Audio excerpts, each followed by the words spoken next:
এক হাদি চলে গিয়েছে, বাংলাদেশের ঘরে ঘরে লক্ষ লক্ষ হাদি জন্ম নেবে।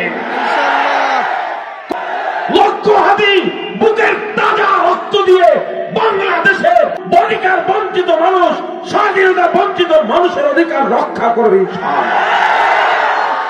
আমাদের ওসমান হাদিকে অল্প বয়সেই বাংলাদেশ ইতিহাস সৃষ্টি করে আল্লাহর মেহমান হয়ে চলে গিয়েছেন। ইন্না লিল্লাহি ওয়া ইন্না ইলাইহি রাজিউন। যারা ওকে মারাইছে, ওকে যারা শহীদ করাইছে, ওরা ওদের পায়ে কুড়াল মারল। এক হাদি চলে গিয়েছে, বাংলাদেশের ঘরে ঘরে লক্ষ লক্ষ হাদি জন্ম নেবে। কয়জন হাদিকে তোমরা মেরে ফেলবে?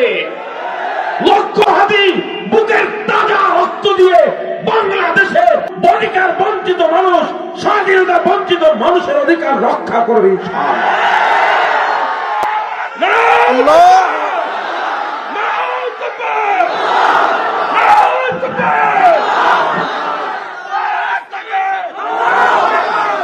আল্লাহ আল্লাহ হাদির ইন্তেকালকে শহীদ ইন্তেকাল হিসেবে কবুল করেন। অবশ্যই শহীদ, নিঃসন্দেহে। আল্লাহ ওর ছোট্ট একটা সন্তান, ওর বিবি দিনদার, ওর বাবা ইমাম, ওর ভাইয়েরা আলেম, আল্লাহ ওদেরকে ধৈর্য ধারণ করার তৌফিক দান করেন। আমরা আপনার কাছে সবাই দোয়া করেছিলাম হাদির জীবনের জন্য, সুস্থতার জন্য। আপনার ফয়সালার পরে আমাদের কিছু করার নাই, হয়তো আপনার পরিকল্পনা আরো ভালো।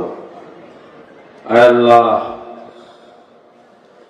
আপনি আমাদেরকে হাদির অসমাপ্ত কাজগুলো সম্পন্ন করার তৌফিক দিন। আমিন।